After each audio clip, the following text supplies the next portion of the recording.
This is the fifth question, not the first one. Koso anatma. The question is this: what is that in this world which is impermanent, which is non-eternal, which is coming and going? That is non-eternal or non-permanent.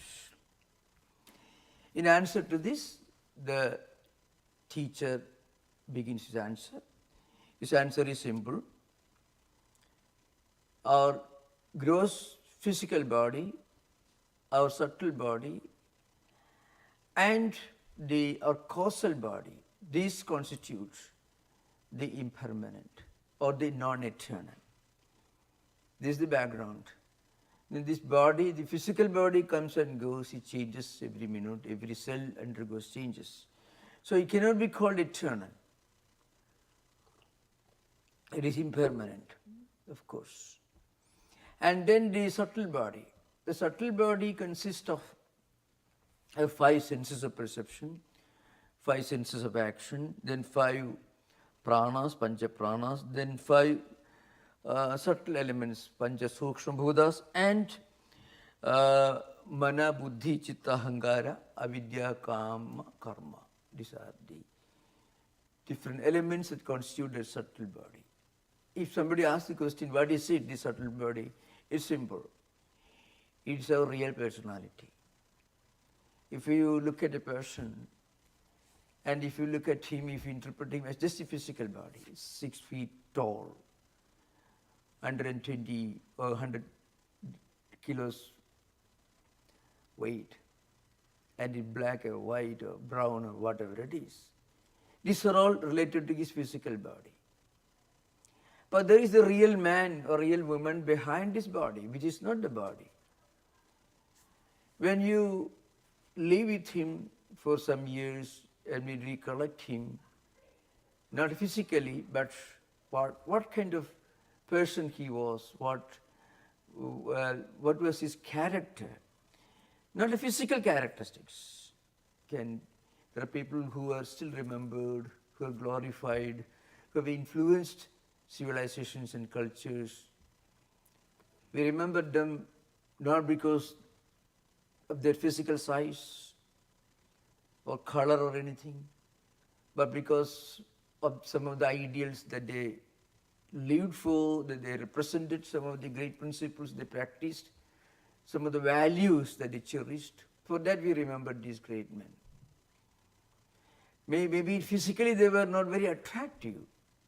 I mean, this physical body, sthula sharira, the gross body, nothing very attractive. A man like Stephen Hawking, not very attractive, as you know, but he's remembered as representing some higher paradigm, not necessarily spiritual, but higher intellectual paradigm. Somebody who could do great things, think of great things in spite of inherent physical disabilities. So something beyond the physical body. So also there are great men, great teachers, great prophets, great spiritual leaders who continue to influence humanity in civilizations and cultures for thousands of years, centuries. We remember them not because of their physical body, because when we remember them, something comes to our mind, some of the ideals that they practiced and values they lived for. In fact, that is the subtle body. Because it's difficult to understand if I explain pancha jnanendriya, pancha karmendriya, pancha prana, pancha sukshma bhutas, pancha tarmatras, and then avidya, kama, karma, mano, nitya, mana, buddhi, chitta, ahankara, all these together, Sanskrit terms. 5 senses of perception, 5 senses of action, then the subtle elements, the entire life, their mind, their thought, the emotions and feelings, their desires, their ambitions. If you remember all these, it may be difficult to remember. But all these together constitute a body behind the physical body. And it is called subtle. So subtle itself means that which is not empirical, not physically visible, something that is behind, So that is subtle body.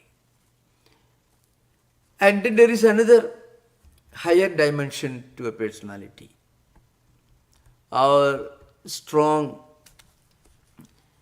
basic spiritual personality.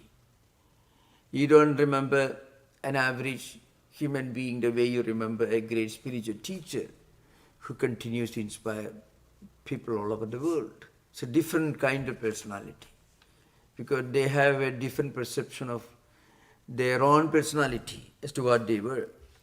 Now, all these together called Sukshma Sharira, called Puryashtakam.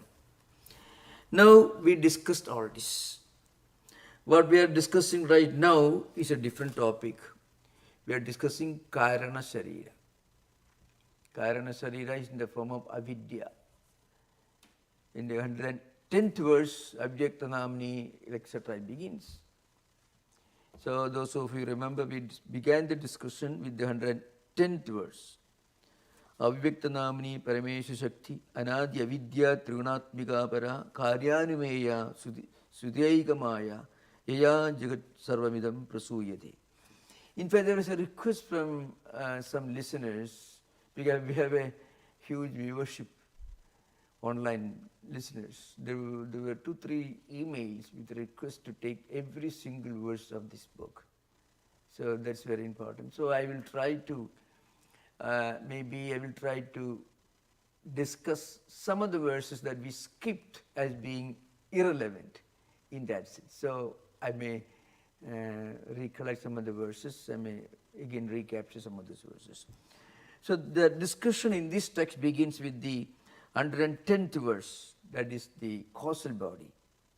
It is something, it's a divine power, an invisible reality that is called the causal body. That's the cause of our own inherent ignorance of our own true nature, due to which we identify ourselves with the physical body, and so on. So I can give another example. Again, this is the only way to explain this. When we get some good news that normally make us happy, we get overjoyed. Similarly, when we get some unfortunate news, we suddenly get shocked. Now our mind and emotions and feelings respond to these situations depending upon the type of situations in which we find ourselves. Now the reason why we identify ourselves just as a physical body, as most people do that, is because we are basically under the influence of absence of awareness of our own true nature. That's the only way to put it indirectly. That's ignorance. If I use the word ignorance or avidya, that may not convey the whole meaning. What it means is our natural absence of our own true personality. In Vedantic language, we are Atman. Our personality doesn't stop with the physical. It is only the outermost layer of our true personality. So that is avidya or ignorance. Ignorance, again, not the way it is defined in dictionary, but our ignorance of our own true dimension, our own true spiritual stature. That's the idea behind. So today we have to begin discussion with the 122nd verse. That's what we have to discuss today. 122nd. Because I skipped this because some of these verses, so indirectly they emphasize some of the ideas previously discussed. So I skipped, but there was a request for more than one listener, online listeners, the request to take every single verse. Okay, that's fine. So 122nd verse. So those of you who may wonder what version, when I mentioned the verse number, what book I'm following, I can tell you that there are more than 2 different versions of this book. So the verse number may not exactly agree for everyone, but there is one standard version You can buy that book from our bookstore. It is a fairly big book. That may be very useful to you. It is considered to be very authentic because one of the great Shankaracharyas of Sringeri wrote a famous commentary on this almost a century ago. So, because that great sage selected this particular version that came to be regarded as the most authentic among the different versions of this text. There is a very big book, big translation, very elaborate translation of this book available. You can buy online from our own bookstore. I think it was published by Bharati Vidya Bhavan. You can get it. So that is the in Sanskrit book which I follow normally. So this particular verse, 122nd verse, Avyaktamedat trigunaihi niruktam tat karanam nama shariram atmanaha sushuptiretasya vibhakti avastha pralina sarvendriya buddhi vrittihi. So this karana sharira is defined as trigunatmika. That is a reference to previous verses, which we are not going back again because we don't have to discuss it again. So that is the reference here. It is called Trigunatmika. So a bit consisting of three gunas. Those of you who have got the book, you can refer to the verse number 110. Avyakta namni paramesha shakti anadi avidya trigunatmika para. So that is reference. So this is a very interesting book. So often there are cross references. One verse may refer to some other previous verse or some other verse yet to come. So avyakta method, it is avyakta. And it is something that we cannot see in its own inherent nature. That is avyakta.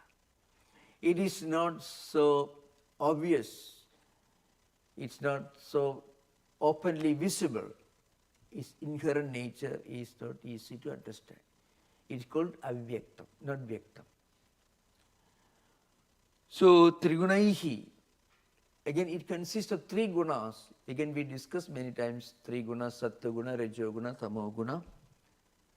Sattva-guna is the highest, most auspicious, closest to spirituality, and Rajoguna implies enthusiasm, activity, ambition, desire, what we call efficiency, the drive for profits and one's own selfish ends, that is Rajoguna. Tamoguna implies or indicates inertia, laziness or inaction, ignorance, confusion and so on. So these are three gunas. Of these, Sattva-guna implies a sense of serenity, contentment, you may call spiritual level-headedness and so on. In the commentary, the great Shankaracharya says, not the Shankaracharya of this book, not the author of this book, but rather the commentator who wrote a commentary in 20th century, the early part of 20th century. Chandrasekhara Saraswati of Sringeri says, Tat avyaktam avidyadi shabdavachyam atmana karanam nama shariram shastre karana shariram idi prasiddham ityarthaha. So this is a reference to this well-known, this verse 122nd. So it is called avidya, avidya, maya and so on. And then it is the subtle, behind the subtle, that it is the causal dimension, the causal dimension, causal body of Atman. So, Karanam Nama Shariram, Shastre Karana Shariram idi prasiddha. That means it is the causal dimension of a human personality. Avyaktam susurupadaga sakshat aspashtam. Somebody who cannot understand his own true nature. That is avidya. This avidya is responsible for our everyday life. Technically, if we all know the real truth about our own personality, then we can't live in this world and devote our entire energy and time for material enjoyments.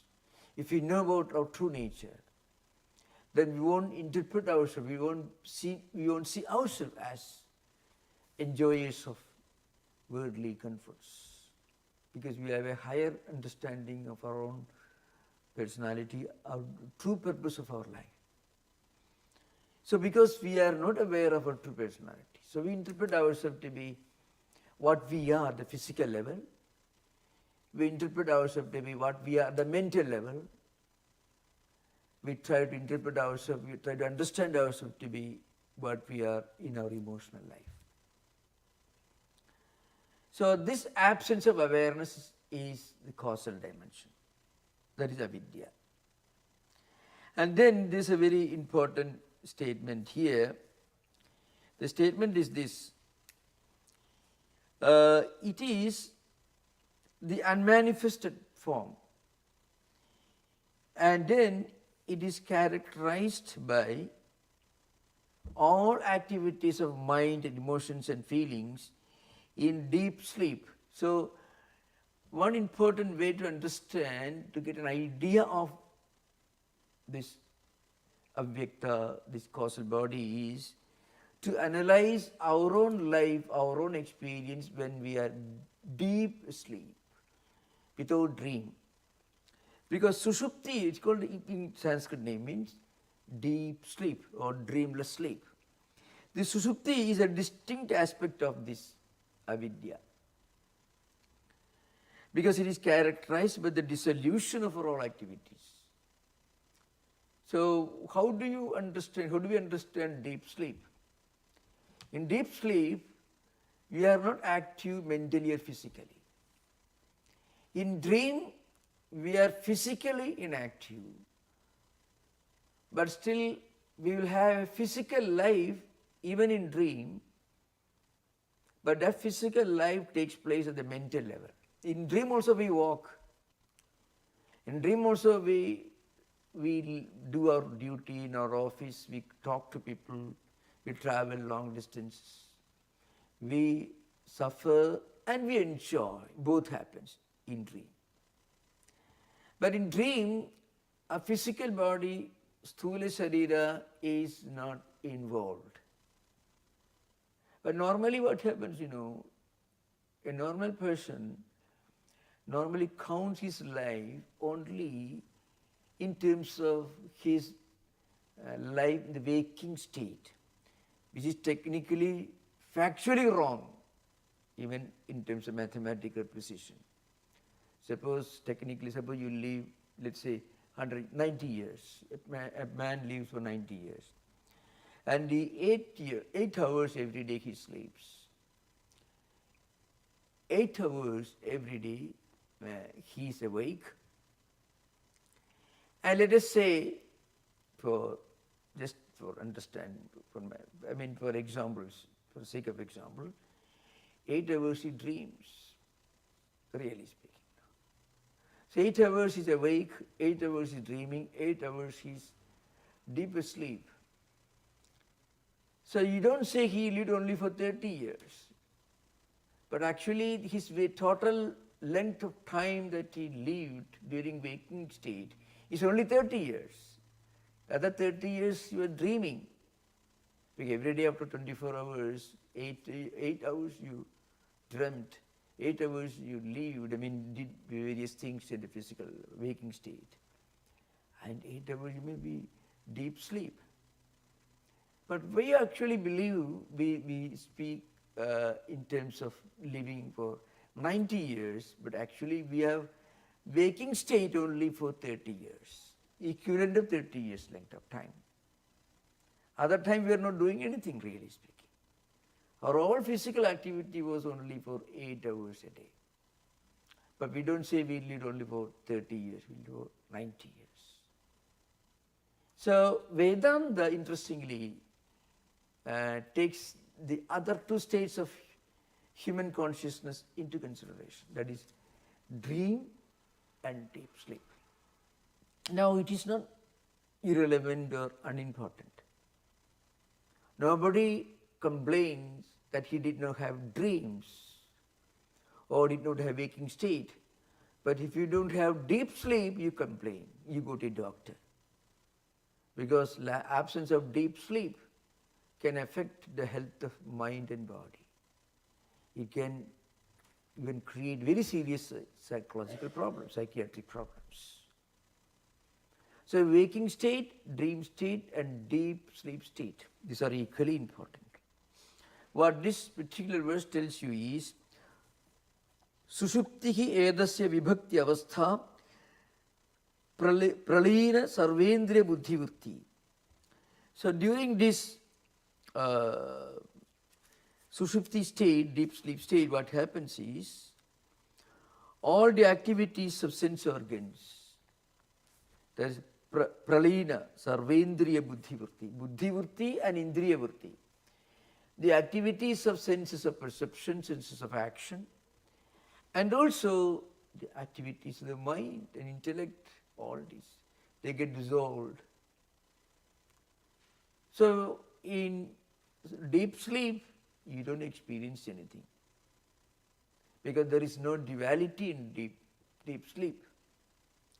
In all other, the other two states, you have activity.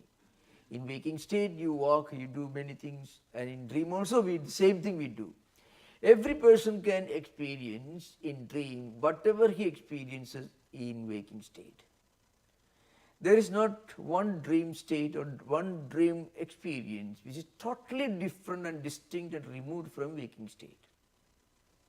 Whatever dream we have prepared a background in waking state. Without that, no one can have dreams. So in waking state, it takes 6 hours to reach New York. You go to sleep in San Francisco, you dream you have reached New York. So there is distinction between time and space. And in dream state, we imagine we are said to be somebody else. All this happens. And in dream, in split second we do things, because everything is a mental activity. We call it sukshma activity. But waking state, physical body is involved, so it is gross, so it takes time. All these things are felt. The only difference is that there is a continuity at the level of waking state experiences. There is no chronological continuity at the level of dream experiences. But you can have dreams only if you have prepared a mind for that dream, prepare the mind in waking state, but different things, and in dream it projects itself. Not exactly, but in a subtle manner. But in deep sleep, all these get completely dissolved. That is the meaning of this 122nd verse. Then 123rd. Sarva pragara pramidi prashantihi bijatmana avasthitireva buddhehi sushupti datrasya kila pratitihi kinchinna vedmidi jagat prasiddhehi. That is the 123rd verse. So in sushupti state, which is characteristic of an exemplification of deep sleep, all pramanas mean sources of knowledge. I am knowing, I am the knower, that is pramada. I know about something, what I know about is prameya, the object of knowledge, and the process of knowing, that is pramanam. So pramada, prameya, pramana. That means knower, what is known, and the process of knowing or knowledge. These are three. All these will disappear. These are the natural activities of our everyday life. We do certain things, we know certain things. So all these disappear in deep sleep. Actually, we never analyze the spiritual dynamics of deep sleep. into Vedantic literature, especially Shankaracharya's commentaries on Mandukya, Upanishad and Mandukya Karika, Brihadaranyaka and Chandogya. We have very elaborate descriptions of these triple states of human consciousness in our lecture programs. You can see in the YouTube of Vedanta Society YouTube, Mandukya, Upanishad, Mandukya Karika. In our own YouTube, you can see 144 lectures on this subject. And also it is reposted by the Academy, some academic bodies in India and elsewhere. So, the Sushupti is a very interesting thing. If we can analyze Sushupti, then we can know a lot about our own true personality. If we can reproduce the restfulness, the total restfulness that we experience in Sushupti, if we can do that, in waking state, there will be no need of any pharmaceutical industry. There will be no need of, at least in the field of psychiatry, because mind will get complete rest only in deep sleep. Mind will not get rest so long as mind is connecting with an external object. Whenever we are actively connecting with somebody or something else, that is called dualism or Advaita, we can't take rest. Even in life also. People want solitude because they want rest for their mind. If somebody else is there, there will be no rest for you. He may be keeping quiet, doing nothing. Still, his presence itself will somehow give you the feeling that you are not alone. So if one can enjoy solitude, he can have complete experience of restfulness. So restfulness happens when there is total absence of dvaita, total absence of duality. That's why everyone is looking for deep sleep. If you go to a doctor, you don't complain to a doctor, I don't have waking state, I don't have dream. You complain only you have sleep. As by sleep you mean deep sleep. Because that alone can provide you real rest, not only for the physical body, but also for the mind. In fact, for both, not only for the body, but also for the mind. No rest without Sushupti.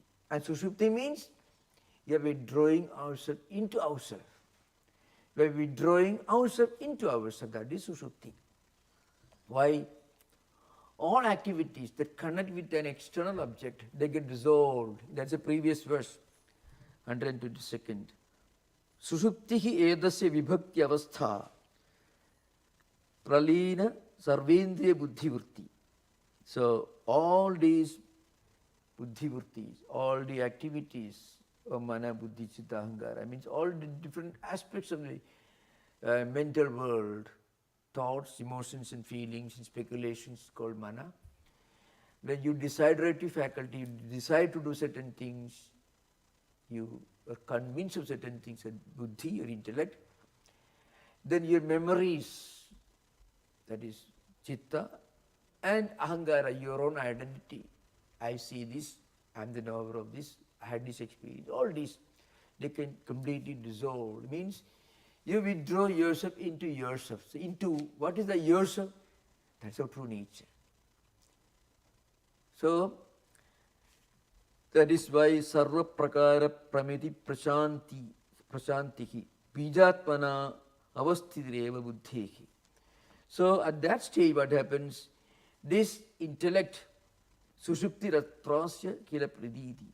So this buddhi intellect remains only in the form of a seed, the bijatmana avasthita. That means buddhi remains only in seed form. What is seed form? There is a causal dimension. So seed is the cause of the tree. Suppose you say that tree exists only as a seed, then the effect exists only as cause. There is a potential for the seed to become a tree, but right now it is only seed. Sorry, bijatmana. Bija means seed. So all the impressions and feelings and experiences and memories, actions, everything, they remain in seed form, they remain in the causal form. Seed is the cause of the tree. They are there in seed form. That's why when we wake up, we can recollect and we can continue doing what we were doing before going to sleep. In the Upanishad, the other Upanishad, Chandogya and the Upanishad, Vyagrova, Simkhova, Imashakova, an insect or a lion or a tiger, all these animals, also human beings also, they go to sleep, but in deep sleep state, all their tendencies, a lion may pounce upon a human being and kill him and eat him maybe. Tiger is very aggressive, very violent. An insect, all these, they also have deep sleep. But when they are asleep, all their violent tendencies, they are all only in seed form. And when they wake up, again this causal form becomes effect.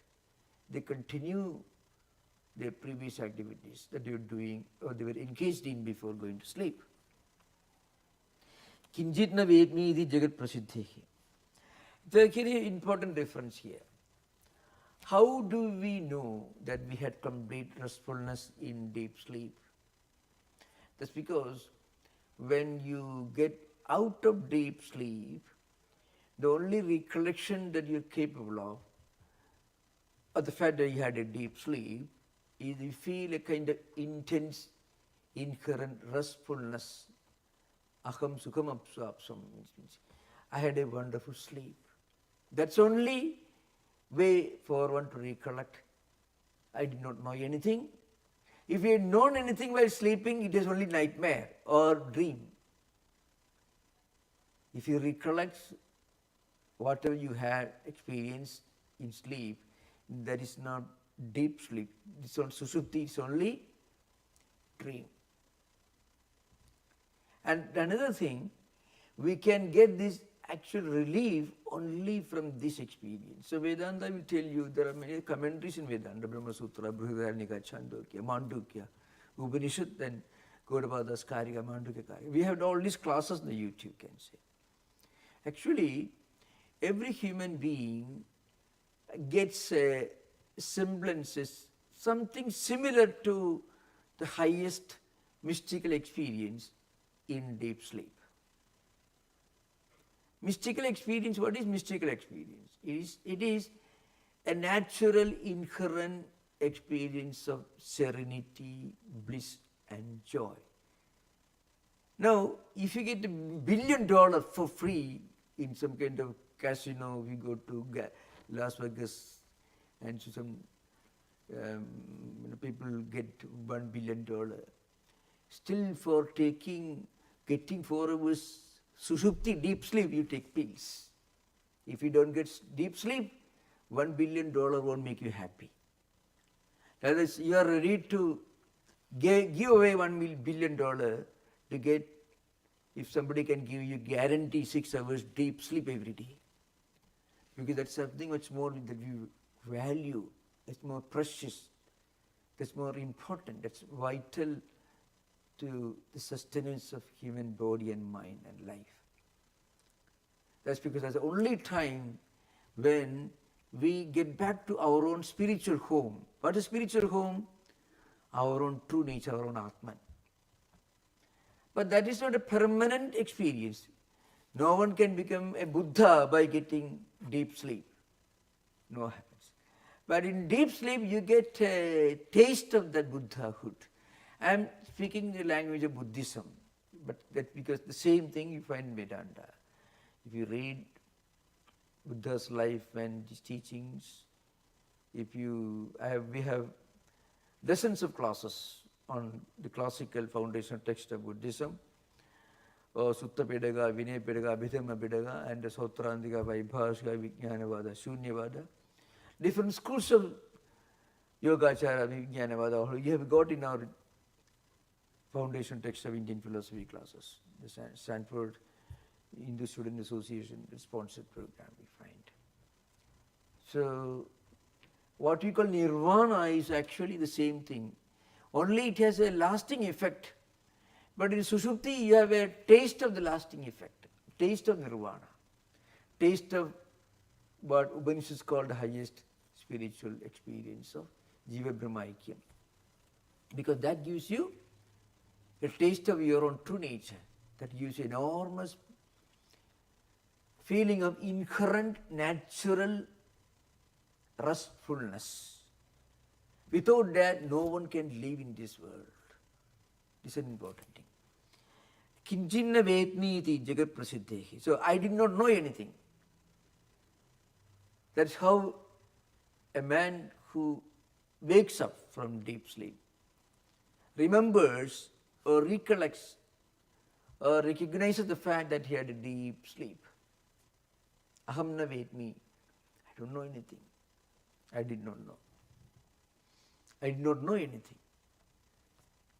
Because that absence, what he's talking about when he says, when he wakes up from deep sleep, when he says, I did not know anything, what he's talking about is, I did not know anything other than myself. With a total absence of Dvaita, total absence of objective experience. That is the special characteristic of Sushupti or deep sleep. And you can only describe this in terms of what he did not know, which means I did not know anything at this stage. This anesthesia cannot produce, this anesthesia doesn't give you the total restfulness. Coma doesn't give. Somebody can give a hit on your head, you may fall unconscious, but that doesn't give you restfulness. Natural inherent dissolution of our activities, our tendencies into Atman. This is the meaning of deep sleep. That's why in the previous verse this is very important.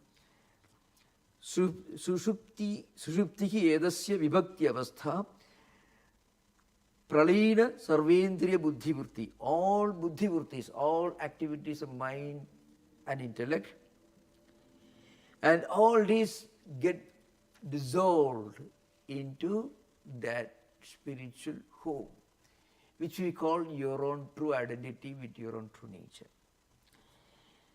Next verse is 124. Dehendriya prana manohama deha sarve vikara vishaya sukha deha vyomadi bhuda nyakhilam chaviswam avyakta paryantamidam hi anatma.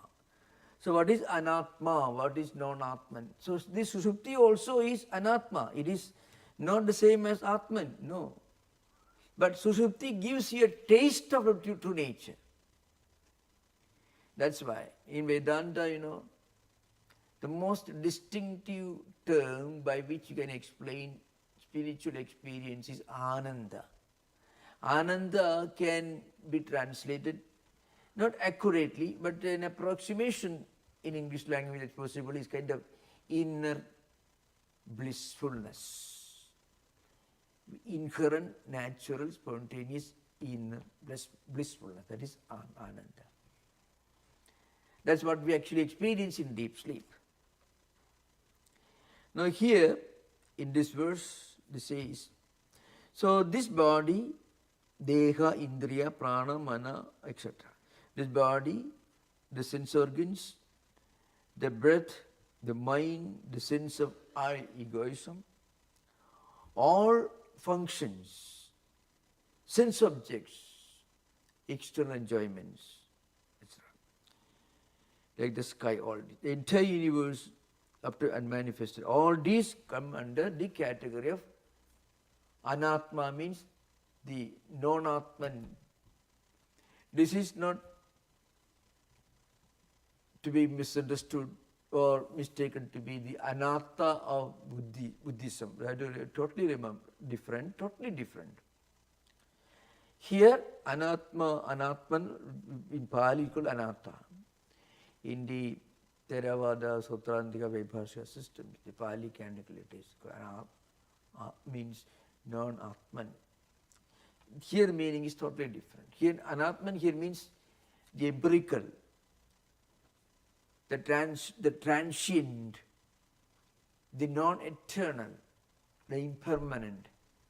That's the real meaning of Anatman in this particular verse.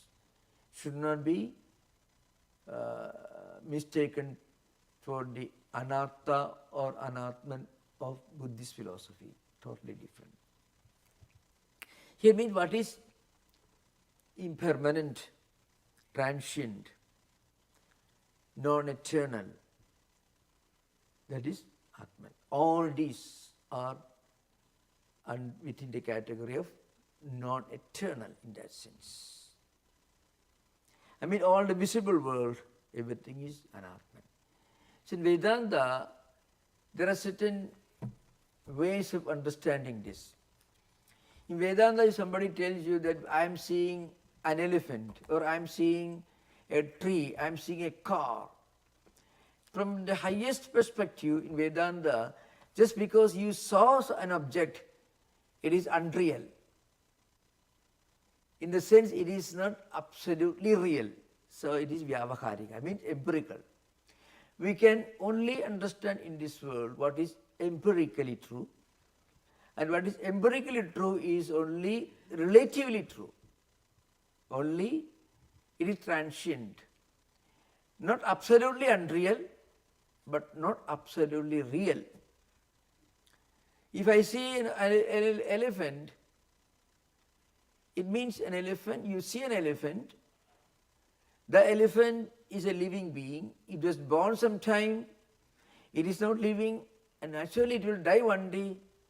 So something that is born, living for some years, maybe 100 years, and going to die one day, it is not absolutely real. Because if you want to call something absolutely real, it should remain all the time, without any change in the past, present and future. So an elephant doesn't belong to that category, or a tree or a mountain, no. So here what it means is, whatever you see in the empirical world, Dehi, Indriya, Mana, Prana, in all vikaras, all good and bad experiences, all the 5 elements, Akasha, Vayu, Agni, all this, whatever you see around, everything in this world, the entire universal existence, all these are by its very nature non-Atman, because they are not absolutely real. Of course, they are not absolutely unreal either. They are only empirically real, in the sense they exist for some time and then they disappear. They come back again, but they don't exist without any change for all times. And whatever is changing is not absolutely unreal, but not absolutely real. It is impermanent. That's true for Buddhism also. Maya karyam sarvam mahadad deha paryantam asudidam anatma tattvam viddhitvam marumarichika kalpam. So here the teacher is addressing the student. Tum, you understand what is everything in this world, whatever you see. All these are Maya, the effect of Maya. The effect of Maya means something that appears to exist, but existing only at the empirical vyavaharika level, but not existing in the absolute sense, because anything that should be called existence in the absolute sense should exist for all time without any change in the past, present and future. So this is the end of one section, one discussion, one part of the discussion in this text. This is the answer to the 5th question, and then we will have the next discussion. We will take up the next discussion, that is the next topic discussed. I mean, the next question that is addressed by the teacher is the 6th question. So remember, there are 7 questions The teacher doesn't begin with the answer for the first question. He begins his discussion by answering the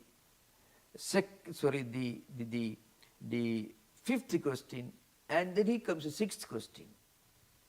Total 7 questions, 1, 2, and 3 like that. Of which the teacher first addresses question number 5, Koso Anatma. And then he comes to sixth question, Paramakka Atma, what is absolute reality? So we will conclude one part of discussion today. In the last point that we discussed in the 124th verse, the teacher mentioned that everything in this world that you experience, all these belong to the category of Anatman. And now from 126th verse onwards, we begin the discussion as to Paramakka Atma, what is the nature of absolute reality. That subject we will discuss in the next class. So there will be a short interval during this time, and before we conclude, I want to read the announcements. There will be no class on this topic next week. The next class will be on Friday, December the 5th, because I will be traveling abroad. So I will be away, I will be traveling abroad. So there will be no class till December the 5th, 2025 at 7:30 p.m. here in this old temple auditorium. So please remember, there will be no class on this subject next week, and there will be no class for some time because I will be away. I will be away from, be traveling abroad. And the next class will be on Friday, December the 5th, 2025 at 7:30 p.m. And also I want to read another announcement regarding a celebration that we will have at the new temple, 2323 Valley Street, San Francisco. The date is October 20th, Monday 2025, Kali Puja. That is an important festival, worship, meditation, flower offering. This is a traditional puja festival, worship festival in our new temple. The address is 2323 Valley Street, San Francisco. We have Kali Puja on Monday, October the 20th, 2025. New Temple Auditorium, Valley Street. Please join us for the worship of Divine Mother Kali on Monday, October 20th at 7:30 p.m. And then we will have meditation, chanting and devotional singing, worship, and refreshments will be served after the service. Please remember the time of worship is 7:30 p.m. in the evening. 7:30 p.m. in the evening on Monday, October the 20th. We all hope that you will be able to attend this special celebration. And if you want more information regarding all our activities, please see the website smvedanta.org, or you can just Google Vedanta Society San Francisco, you can get information. Thank you. And we can have interaction, most welcome. Yeah.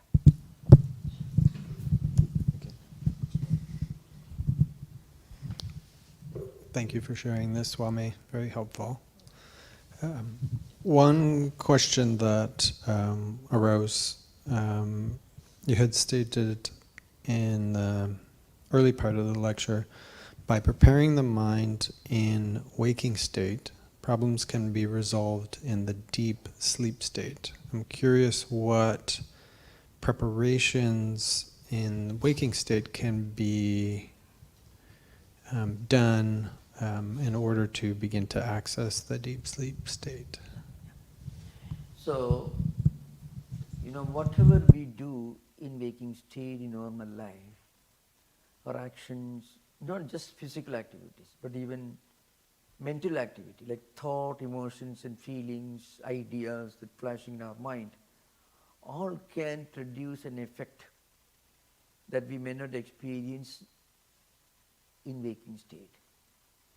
So it will have an impact in dream, of course. We can very easily verify.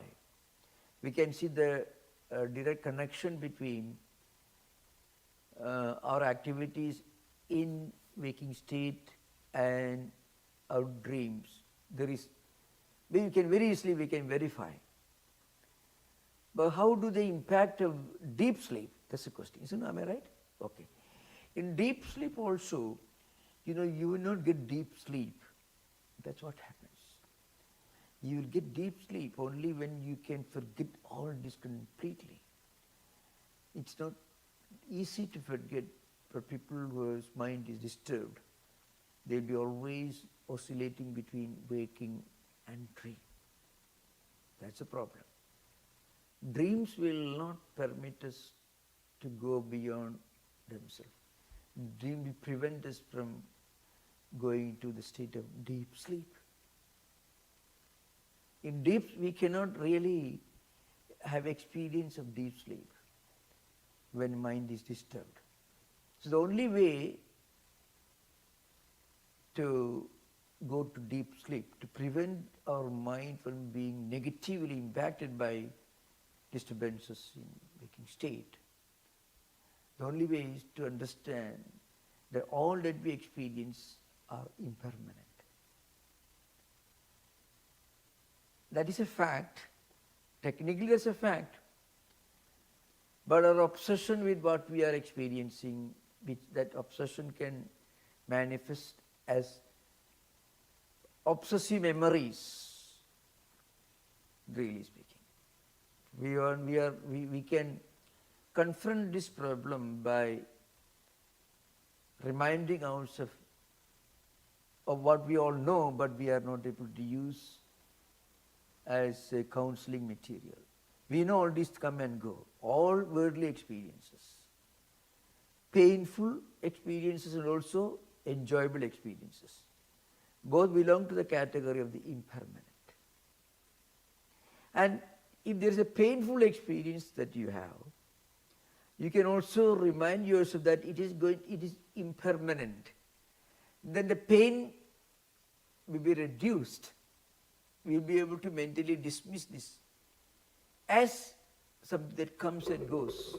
When this happens, you can transcend dream or nightmare and experience.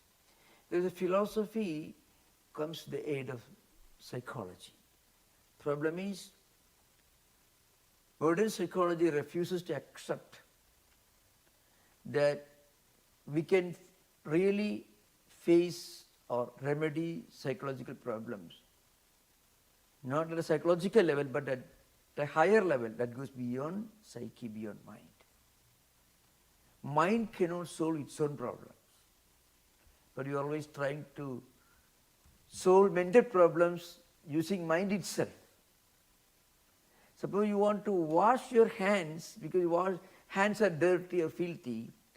You dirty water wash your hands and you cannot really clean your hand. So you need water that is not dirty if you want to wash your dirty hands. Hands are mud or something that stuck, we took something, there was maybe mud or something that your hands became dirty. You want to wash your hands with soap, but you need soap and clean water. With water that is equally dirty, you cannot clean your own hands. So we need another instrument other than the mind to address the problems occurring at the mind level.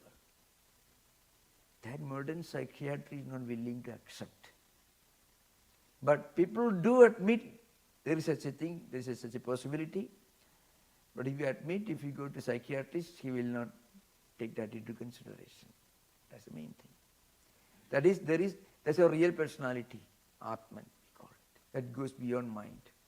Atman never falls sick because it is never healthy, so it's never unhealthy. It is by its own nature unaffected by all the changing phenomena. That's the idea behind. So only addressing the question directly what you asked, the simple answer is this. Just dismiss with the idea everything is coming and going, impermanent. That can reduce the intensity of what we are going through. in waking state. And it can also affect, it can also, in a positive way, it can help dreams also. Again, I want to point out one psychological fact. Many things that we know intellectually to be a fact, we forget when we actually confront that situation. That's a problem. So, what we know to be a fact may remain, again write a book on that fact, but in real life it doesn't help because it doesn't become our emotional help or guide. I hope, do you think that what I said addresses your question? Yes. Yeah.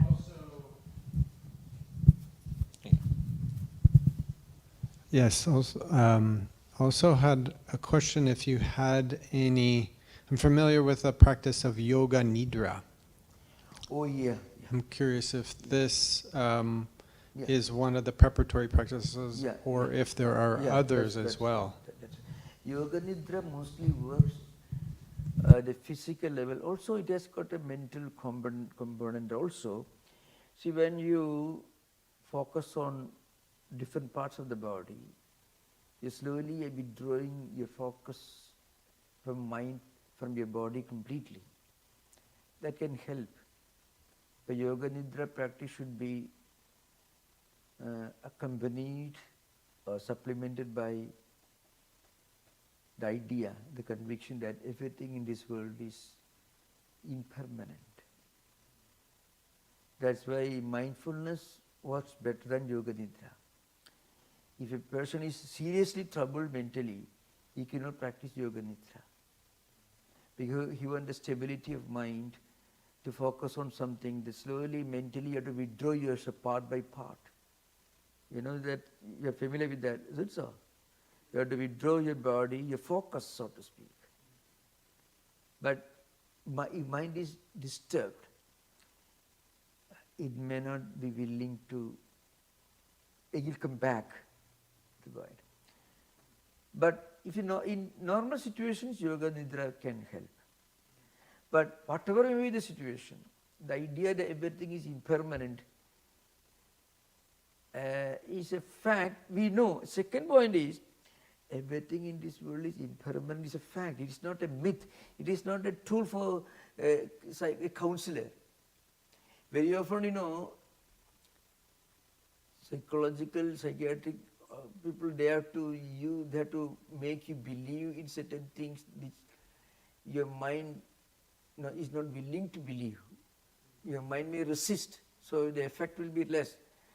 But everything in this world is impermanent, is a fact. It is a fact for anyone who studies modern physics. Even anyone who studied in primary school the fundamental lessons of modern science and technology, they know everything is changing and impermanent. It is not a philosophical ideal. It is fact of everybody's everyday experience. The essential, fundamental impermanence of everything. Why can't we use that fact to help ourselves mentally? Actually, that's an important aspect of Vedanta. Jagat Mithya. Everything in this world is only empirically true, relatively true. Suppose a person is going through a painful situation. He complains.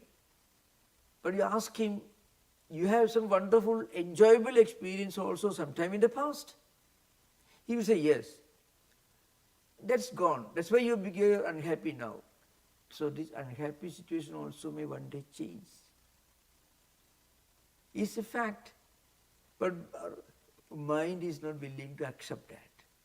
Once we accept it, problem solved. Otherwise, his motivational speech, if you go, you spend your money. That's all. It's a simple fact which any physicist will accept, any scientist will accept. Everything in this world is changing. What is changing is not permanent, non-permanent, impermanent. not everlasting. So the unhappy situation also is impermanent. Why don't you remember that? Okay, thank you. Swamiji, when we speak about impermanence, the mind wants to have an answer as far as what is permanent. Because if it's impermanent, there must be a permanent. Yeah, I will come to that. In fact, that's our next discussion, Paramaka Atma, next discussion Vedanta. We are beginning in that. The next class, we'll begin that discussion very elaborately. But I'll come to that. What is permanent is, that in Vedanta we call Atman. There is something in us that is not the physical, not part of physical body, not mental, not psychological, not belonging to body-mind complex. That's our true nature. And this is what Vedanta is trying to remind everyone. But there is always a block. How can I accept something which cannot be physically verified? It's a big problem. So, I often give the example, when you do some noble, unselfish activity, you feel a kind of inner joy and happiness, serenity. And you feel a kind of, if you have an uplifted feeling. That's because I mentioned earlier, Chitta Prasada, mind is enjoying a kind of inner blissfulness because you did something good for others, good for yourself, contentment. That is a taste, that gives a taste of our true nature, when we can identify ourselves with the supreme reality that is not part of body or mind or anything, then nothing that happens the level of body or mind can afflict us, can negatively affect us. So we are going to discuss in the coming sessions. That is actually the question that comes here. That question, I tell you, so if you please look at the text. The whole text is centered around 7 questions. And of the 7 questions, the teacher first addresses the 5th question. Then he comes to 6th question. And then he goes to 1st question. Then he goes to 2nd. Then 5th. Then 6th. So, and finally the 7th, last question is how to practically understand this fact and practice in our life. That's the movement, that's the progression of the book. We discuss that. We'll meet again, I think when we meet on December 5th, we'll continue our discussion. Thank you. Please remember. Okay. Yeah. So you kind of already answered it in some ways with Chitta Prasada, but to go off his question, the gentleman's question about how to prepare in your waking state, your waking life to have, deep sleep that's restful. So it seems, and correct me if I'm wrong, that you're suggesting that we use the philosophy from understanding physics that everything's impermanent and changing. We know that. I mean, like you said, if we know that intellectually. On the other hand, you sort of did kind of acknowledge that we have these intellectual understandings, but they don't always help on an emotional level. So it seems, to use, I guess, Western psychological terminology, is that we're using this therapy on a conscious level, understanding physics and philosophy, but it's not necessarily getting to the subconscious or unconscious level. So that makes me think of your, learning from you the whole vritti, samskara, vasana process of yoga, that we know this stuff on an intellectual level if we study it, but to get to that deep emotional healing, or to get to even a higher level of the Atman, it seems that it's challenging, or we're missing like a step. It feels like, if we were really, maybe it's because, for example, in my case, maybe my mind has too much Rajo and Tamoguna. Maybe if it was completely sattvic, it would be able to achieve this chitta prasadanam, and I wouldn't have these questions. On the other hand, it seems it's very difficult to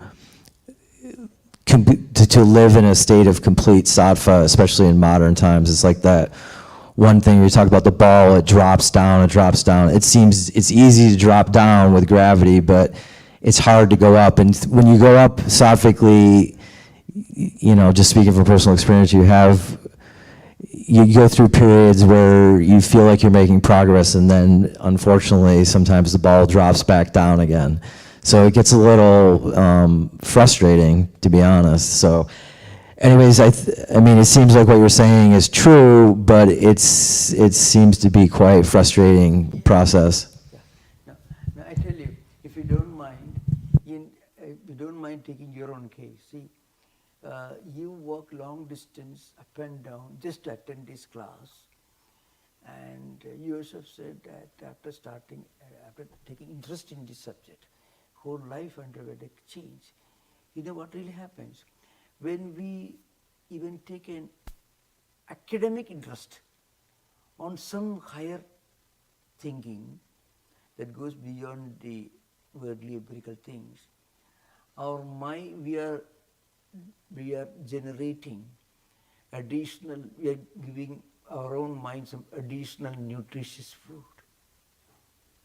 This is a very important thing. Very often, when we make some progress and still we feel unsatisfied, that's because we are looking at the number of steps we have yet to cover. We forget how many steps we already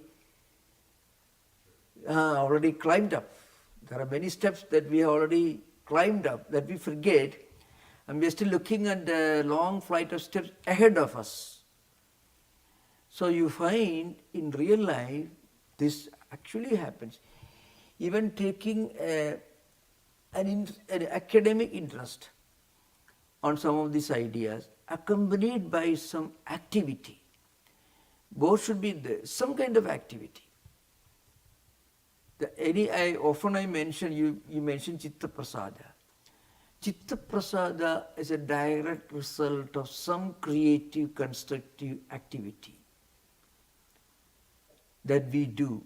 It may be an activity that will help us in our own progress, in obtaining our own cherished goals, or it may be an activity that will help somebody else without expecting any selfish result. Frequently we forget in modern times the magic of higher values, how they heal our own emotional wounds, psychological wounds. It may help somebody, it may not help. You may help a person and that person may be totally ungrateful. You find that happening.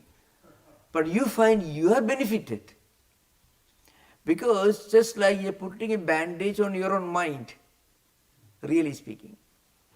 In fact, people do good things, not always to please others, but because it may help yourself. You are benefited. How do we feel that we are benefited? When we do something, I have done something sensible. This may be our own, a very private feeling that we may have. They have done something sensible. No one knows that. But in our hearts we feel, well, we have done something sensible.